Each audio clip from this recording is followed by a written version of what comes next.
जय भीम। परम पूजनीय बोधिसत्व डॉक्टर B.R. अम्बेडकर साहब को नमन करते हुए तथागत बुद्ध सदगुरु रविदास जी महाराज, भगवान वाल्मीकि महाराज, ज्योतिबा फुले साहब, गुरु नानक देव, कबीर साहब, कैरियर साहब, बिरसा मुंडा, दशरथ मांझी, शहीद उधम सिंह, शहीद भगत सिंह, बिजली पासी, मेरा पूरा बहुजन समाज और मेरे आदर्श साहब का श्रीराम का नमन करते हुए मेरे साथ आए पूर्व मंत्री बड़े भाई दत्तू प्रसाद जी साहब का आशीर्वाद के, जब वो यहाँ सांसद रहे इटावा की धरती पे, उनके सांसद प्रतिनिधि खादिम अब्बास साहब, छोटे भाई सिकंदर बोध, पंकज जाटव, गुलजार सिद्दीकी, रोहित राज गौतम, नीटू भाई, यहाँ के जिलाध्यक्ष धीरेन्द्र भाई, अभिषेक भाई, मुन्ना खान साहब और जिन साथियों ने आयोजन कराया, उन सबको मेरा कोटि कोटि नमन, धन्यवाद, नीला सलाम। कानपुर के जिलाध्यक्ष छोटे भाई कौशल वाल्मीकि, और भी अगर कोई साथी छूट गया तो माफी चाहते हैं। मैं अपनी बात की शुरुआत करूंगा। मेरी माता बहनें बड़ी संख्या में यहाँ है।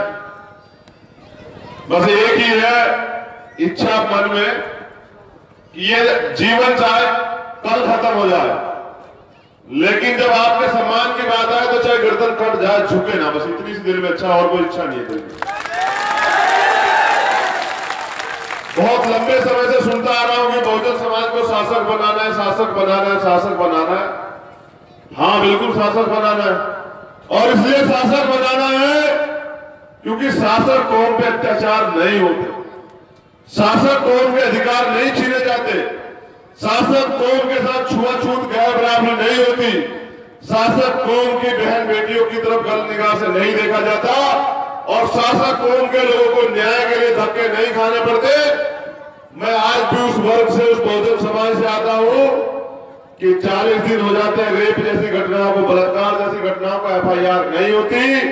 बहुजन समाज के युवा, भीम आर्मी के युवा आंदोलन करते हैं, रोड पे आते हैं, लाठी खाते हैं, जेल जाते हैं, राशुका लगवाते हैं, लेकिन बहुजन समाज के को न्याय दिलाने के लिए लड़ने काम करते हैं। तो इस मंच के माध्यम से पूरे देश में बहुजन समाज के जो युवा भीम आर्मी भारत एकता मिशन के नेतृत्व में काम कर रहे हैं, ऐसे सभी क्रांतिकारी साथियों को जो पूरे देश में, चाहे वो 13% रोस्टर का मामला हो या 10% आरक्षण का मामला हो, सब में अपनी बात को रखते हैं, अपने अधिकारों की लड़ाई लड़ रहे हैं। ऐसे सभी साथियों को मैं सैल्यूट करता हूं। मैं ये भी जानता हूं कि मेरी औकात कितनी है। जिनसे मैं लड़ रहा हूं वो सरकार में बहुमत में है, और जिनके लिए मैं लड़ रहा हूं मैं उस समाज में बहुमत में हूं। वो सारे मिलके, वो एक तरफ सरकार और प्रशासन, शासन सब लोग हैं, क्योंकि ये शासन प्रशासन भी सरकार के इशारे में काम करता है, और एक तरफ मेरा बहुजन समाज है, वो सारे मिलके भी मेरी आवाज को दबा नहीं पा रहे, क्योंकि मेरा समाज मेरे साथ है। तो यही मेरी सबसे बड़ी ताकत है। जैसे एक राजा की जान एक तोते में होती है, ये कहानी मैंने भी सुनी थी, उसी तरह चंद्रशेखर की जान भी उसकी कौम में, उसके समाज में है। तो जिस दिन मेरे समाज का नुकसान होता है, उसको पीड़ित होता है, तो ये राजा मरने वाला हो जाता है। लेकिन जैसे मेरे समाज के लोग जोर शोर से 2 अप्रैल में कुर्बानी देते हैं और अपना हक अधिकार छीन लेते हैं, तो फिर मेरे अंदर जान आ जाते हैं कि अब लड़ाई शुरू हुई है, अभी तो लड़ाई है, आगे और लड़ाई है, और इस लड़ाई को जीतने के लिए मैं चाहता हूं कि घर घर में चंद्रशेखर पैदा किया जाए। इसलिए मैं इटावा की धरती में आया, और इटावा वो धरती है जहां साहब का आशीर्वाद, हमारे रहबर, जहां से संसद चुन के गए। तो सबसे पहला नमन मेरा इस धरती को, यहाँ के समाज को, जिसने मेरे रहबर को लोकसभा में भेजने का काम किया, और उन्होंने पूरे देश में अपनी ताकत को बढ़ाने का काम किया। तो कुछ जरूरी बात पहली पंक्ति में मैं आपसे करूंगा। मीडिया के लोग मुझे पूछ रहे थे दिल्ली में कि भैया आप भाजपा के इतने खिलाफ क्यों, रोज उनको हराने के लिए लड़ते रहते हो, हराऊंगा हराऊंगा हराऊंगा, सत्ता में बेदखल करूंगा, तो ऐसी क्या बात है। आज भी मीडिया के लोग यहाँ हैं, आपका सवाल फिर आएगा, जवाब मैं अभी लेके आया हूं, सुन लीजिए। मेरा जवाब आज भी यही है और पूरी जिंदगी आखिरी दम तक यही रहेगा कि संघ से ये की नीति से देश नहीं चलेगा। ये देश चलेगा तो बाबा साहब परम पूज्य डॉक्टर बी.आर. अम्बेडकर साहब के संविधान से। और मैंने अभी मुजफ्फरनगर में बताया था कि जो संविधान की भाषा समझते हैं उसका स्वागत करते हैं, वरना भीम आर्मी का जितना झंडा मजबूत है तो उससे ज्यादा भीम आर्मी का झंडा मजबूत है। और अभी तो मैंने अपने लोगों की सुरक्षा की जिम्मेदारी ली है, उनके हक अधिकारों को बचाने की जिम्मेदारी ली है।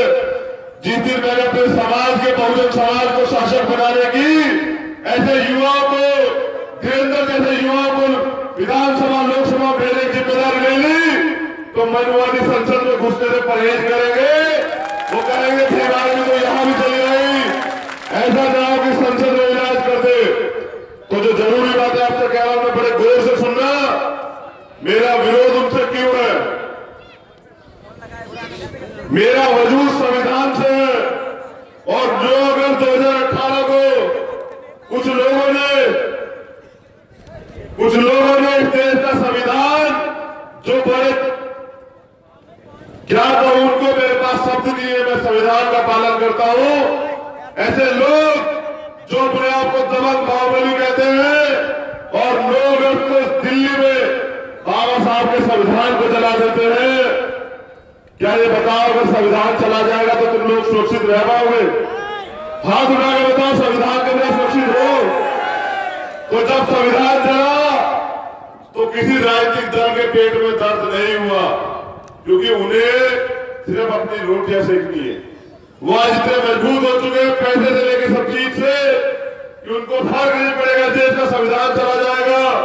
मुझे फर्क पड़ता है, क्योंकि मैं बार बार कहता हूं, दत्तू प्रसाद भाई कह रहे थे कि वो सीबीआई लगा देते हैं, हमारे नेताओं के पीछे ईडी लगाते हैं, इनकम टैक्स लगाते हैं। अभी परसों बड़ी बहन ममता के पास बंगाल में उन्होंने सीबीआई भेज दी। उनकी गलती सिर्फ ये थी कि उन्होंने बंगाल में यूपी के मुख्यमंत्री योगी का हेलीकॉप्टर रुकवा दिया, तो इन्होंने सीबीआई भेज दी। बड़े गौर से सुना तो बड़ी बहन ममता ने उनकी सीबीआई अरेस्ट करवा दी पुलिस से। ये होती है सरकार की ताकत। उन्होंने सीबीआई अरेस्ट करा दी। जिस सीबीआई के लोग हमारे नेता को डर दिखाते हैं, उस सीबीआई के अधिकारों की गर्दन पकड़ के गाड़ी में धक्का दे दिया और बंद कर दिया, तो पूरा प्रधानमंत्री आवाज खराब किया कि ये क्या हो गया। तो मैं बड़ी बहन ममता के इस निर्णय का स्वागत करता हूं, उनको बताता हूं, उनको विश्वास दिलाता हूं कि संविधान की सुरक्षा में जो भी आवाज उठेगी, भीम आर्मी उसके साथ खड़ी है। आपको घबराने की जरूरत नहीं है। अगर ये सरकार आपको दबाने का काम करेगी तो बहुजन समाज के लोग संविधान के सम्मान में सरकार की